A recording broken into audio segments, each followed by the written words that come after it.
Okay, folks, welcome to the M&M show. This is part two of what we already started. As I told you guys, we're going to do shipping 101. It's going to be a course that we're going to do over the time, just so that people get to understand shipping.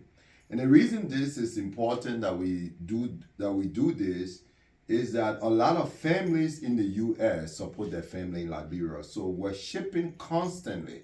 For us, M&M, if you look, we average anywhere minimum 4 containers in a month, but we average between 8 to 10 containers every month. So many people are supporting their family in Liberia. And in order for us to grow, we need to minimize the cost as much as possible and to put the power in those of you that are shipping hands. Often I hear people say, I'm too busy, it's not my duty to track your container. Again, like I said in the first video, you are not tracking my container, you are actually tracking your shipment. You are not tracking M&M container, you are tracking your shipment. Um, Shipments, like I told you guys in the past video, are moving complete a little bit slowly. Now, I will tell you guys about what something that is called custom hold. Um, Again, I must say what I'm telling you has to do with M&M, and anybody who takes it and say Walter say, let's say you somebody happy you ship your stuff and something go wrong and they try to relate my videos to it. Nope, that's not what it is. What we're telling you has to do strictly with the company called M&M Enterprises. So I pull up a booking here, okay? Randy, if you can come a little bit closer. This container was loaded on the 17th of January. Okay. Um, Now a lot of people went depending on the ETA that we gave them actually went to Liberia based upon the ETA that the container is going to get there in March.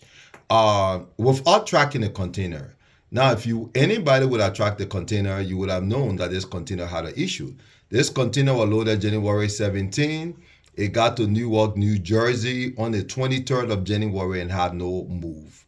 There are two kinds of holes. So you see, so if you look here, it never moved again. The container just get into the port and never moved. So every other thing here, as the container makes this move, you can see they're all blue. So when this container got here, it didn't move at all. So what happened to this container?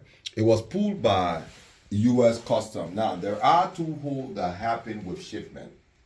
One is U.S. Custom and Border will pull a container uh, sometimes randomly, sometimes something will alarm it, so they will.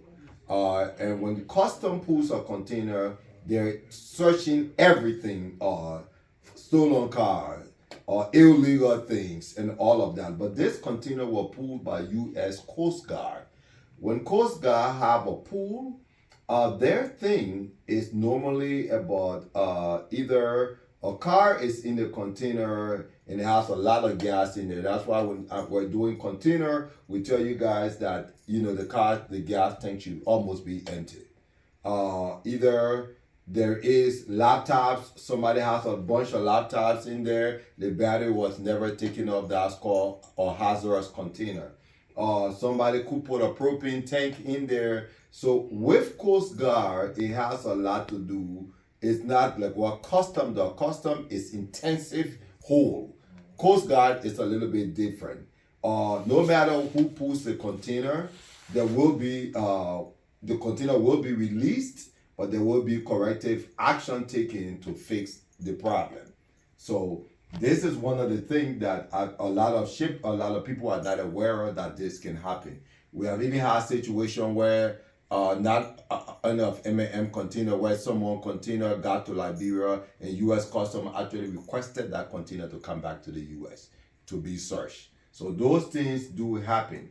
So just want you guys to be aware, these are some of the importance of shipping the container. So you get no information on this, and we will send you text messages when we do know these things are happening, so you are aware. But if you can be ahead of us by tracking the container, immediately we pick up your items, we give you a receipt, and that receipt actually carries that tracking number. So as of that moment, you can track it. And we also, urge people to track the container daily. We're still waiting for the outcome of this container. So this container has to leave from this position to go to a abandoned warehouse where the container is actually called de-venning. Okay, so I'll keep you guys posted how this process work. And for today, this was a little piece that we cover, and that is with the custom hold. Okay, we have no control when this happen. It's like natural disaster where people will call and say, "Oh my God," and and stuff like that. That's something we don't have control over. It's hard on us as much as well as it is really hard on the customers, because I know you guys put your money into this. Like this container have at least 5 people that I know that have wedding things on there. This is not the worst thing. After this process is completed, I'm gonna get you get a large bill, a very large bill.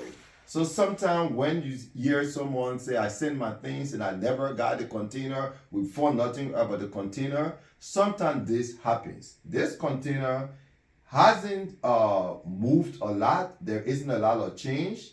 There's not something here, Randy. If you come a little closer, I'm sorry. Nothing has been done yet.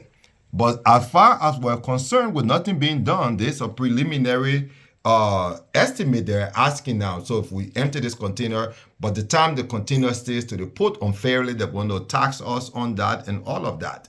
Okay, so I just want you guys to be aware. This disposal unit, it don't mean they're going to dispose of the container, just so you guys are aware. I know you probably seen that, and some of you might get afraid. There will be a letter.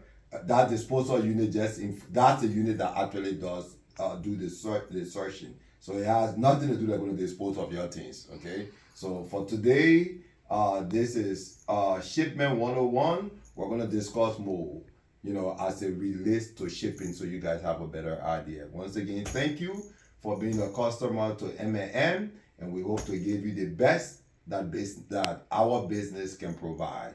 Thank you very much, and have a good evening.